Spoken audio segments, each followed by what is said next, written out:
Miteraka fatiantoka ho an'ireo mpivarotra ny andro iray tsy hivarotan'izy ireo. Nanomboka ny asabotsy teo anefa dia maro ireo mpivarotra no nanakatom-baravarana, nisy ny niverina nisokatra ny alasinainy sy ny omaly. Araka ny nambaran'ireo mpivarotra anefa dia tsy misy ny tsena taoriany ny tamin'ny sabotsy iny. Tamin'ny sabotsy maraina ihany zay zao tsy hoe tsy matahotra maraiky dia nihary zay tsisy tsena mihitsy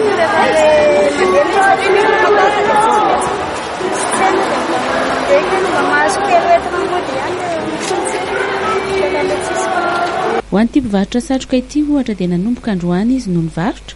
Raha satroka 10 isan'andro eo no lafony dia tsy mahalafo izy amin'izao fotoana izao.